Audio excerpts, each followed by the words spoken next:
자, 여러분들 안녕하세요. 이번 시간에는 기타 비유동 자산에 대해서 보도록 하겠습니다.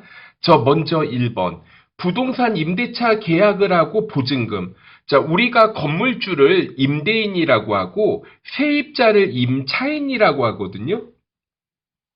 그러면 여기에서 보증금을 지급하면은 세입자겠죠. 차변의 임차 보증금. 수표를 발행했으면 이거 좀 수정할게요. 수표를 발행하며 지급하면 대변의 당좌 예금으로 이렇게 수정을 해보겠습니다. 2번 받으러움이 있는데 이게 부도가 발생해서 지급이 거절돼요. 그러면 이거 일단 부도엄과 수표 제가 이렇게 적어봤는데요. 우리 세법에서는 그 대손 사유들이 있습니다.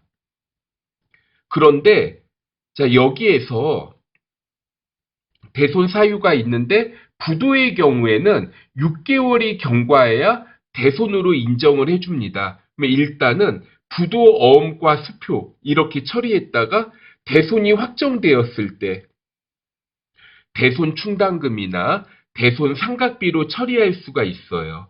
제품을 판매하고 2년 만기 어음으로 받으면 그러면 받으러움인데 2년 만기니까 장기 받으러움 또는 장기 매출 채권 이렇게 볼 수가 있습니다. 그리고 이연법인세 자산, 이연법인세 부채 이런 것들이 있는데 법인세를 미리 내어 성급금 성격인 경우가 있어요. 이거는 예를 한번 들어볼게요. 세법상 과세소득이 세법상 과세소득이 2억 원이라고 한번 해보겠습니다. 그런데 회계상 과세소득은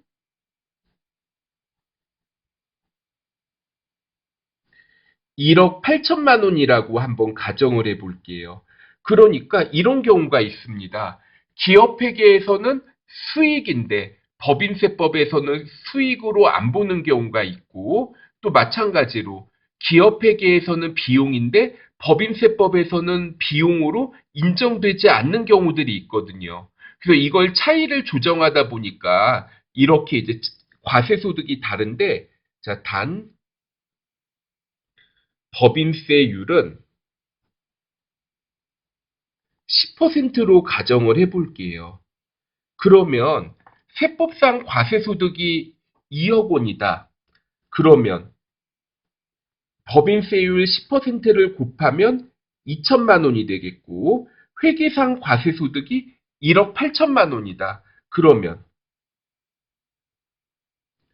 과세소득은 1,800만 원이 된다. 이렇게 이해해 주시면 되겠습니다. 그럼 여기에서 이거 가지고 예를 들어볼게요. 회계상 과세소득은 개정 과목을 법인세 비용으로 하실 수가 있겠고, 그리고 실무에서 법인세를 납부할 때, 우리 회계 기간이 1월 1일부터 12월 31일이다. 그러면 12월 31일에 바로 법인세를 내는 게 아니라 3개월간의 여유를 줍니다. 그래서 재무상대표 손익계산서 같은 거 그 사이에 작성을 하고 세법상 법인세가 얼마인지 계산을 하게 되는데 그래서 일단은 결산일을 기준으로 미지급 세금 이렇게 계정을 사용을 해요. 그럼 한번 볼게요. 회계상 과세소득 1,800만 원만큼 법인세 비용.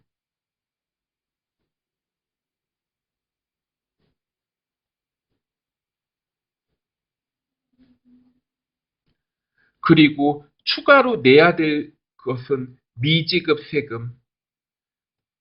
그러니까 회계상 법인세는 1,800만 원인데 나는 앞으로 2천만 원을 낼 거예요. 200만 원을 더 내죠. 그 대신에 언젠가는 이게 반대 조정이 일어납니다. 그래서 반대로 어느 시점이 되면 회계상 법인세가 더 많이 나오는 시점이 생길 수 있거든요.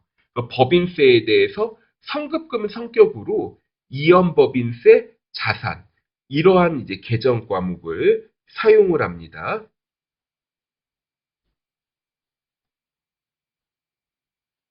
자, 그럼 이제 마찬가지로 이번에는 회계상 법인세보다 세법상 법인세가 더 적게 계산돼요. 그럼 어떻게 하면 되겠어요? 그러면 이때는 미지급 세금보다 법인세 비용이 더 많은 거죠. 그럼 대변에 이연 법인세 부채 이런 식으로 사용을 하게 됩니다. 자, 그러면 관련된 문제 한번 보도록 할게요.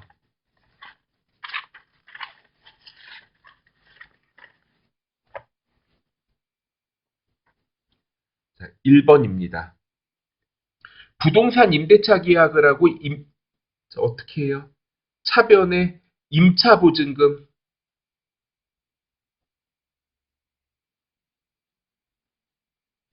임차보증금 1,000만 원, 그 다음에 임차료 100만 원을 당좌수표를 발행하여 지급합니다.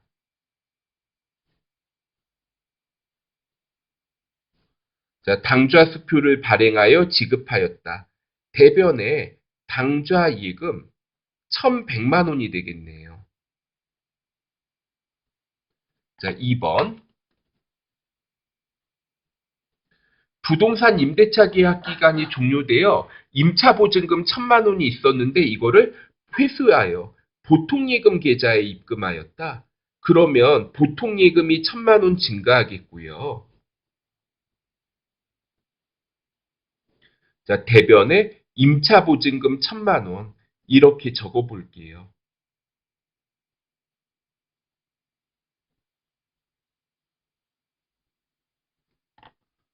그 다음에 3번입니다. 받으러옴 1,000만 원에 대하여 거래처가 부도가 발생했습니다. 이걸 대손 처리하는 게 아니라 기타 비유동자산 계정을 사용해 달라고 요구했는데 그러면 부도어음과 수표로 적어 볼게요. 자, 부도어음과 수표 1,000만 원. 받으러옴 1,000만 원 없어지죠. 대변에 받으러옴 1,000만 원.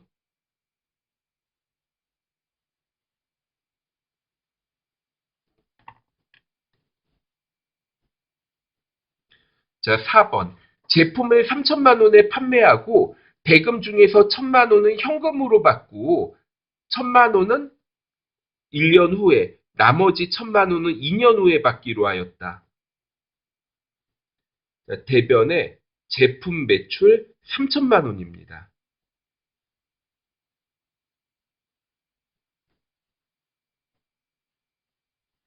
자, 차변에 1,000만 원은 현금으로 받아요.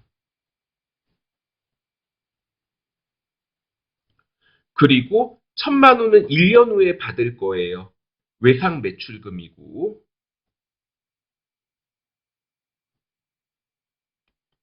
그리고 나머지 1,000만 원은 2년 후에 받을 거니까 장기라는 말을 붙여주는 게 좋겠죠.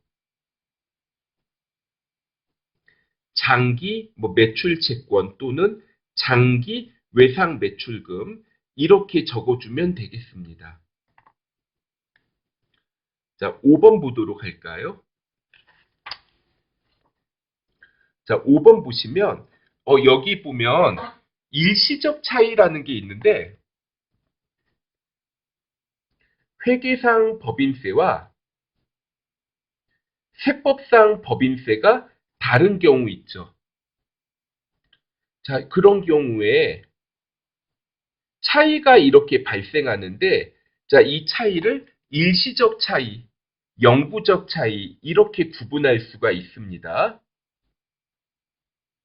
그래서 일시적 차이 주로 자, 이거는 회사와 세법상 자산 부채의 차이 때문에 발생하는 것들이 일시적 차이라고 할 수가 있는데요. 자, 나중에 반대 조정이 일어납니다.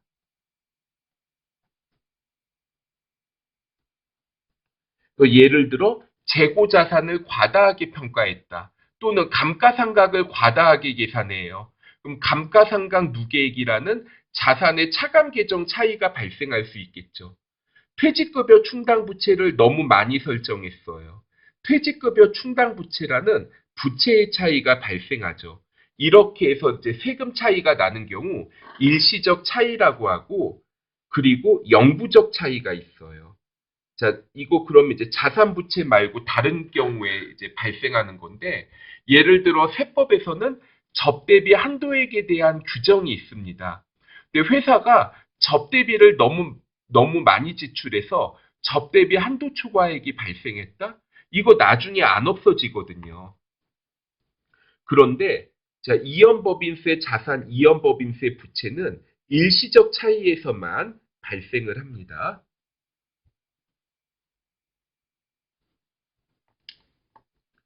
자, 그럼 5번 볼게요. 법인세법상 납부할 법인세는 5천만 원이고, 그럼 법인세 비용 5천만 원. 회계 맞나요? 아니죠. 법인세법상 납부할 법인세가 대변에 갔었죠. 자, 회계상 납부할 법인세가 4천만 원이네요.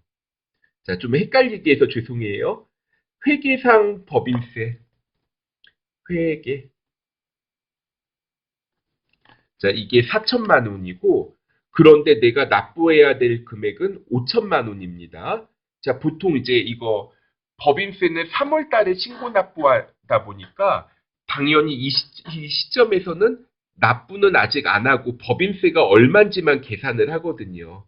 미지급 세금 5천만 원. 자, 세법. 그러면 회계상 법인세보다 1천만 원을 더 내야 될 거잖아요. 그러면 자, 이연법인세 자산으로 합니다.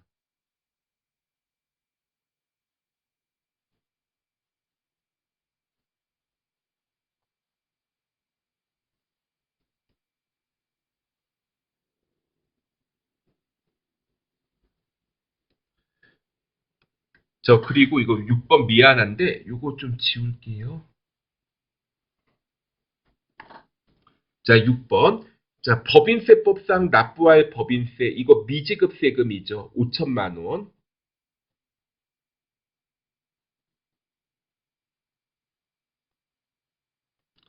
회사의 법인세는 6천만 원.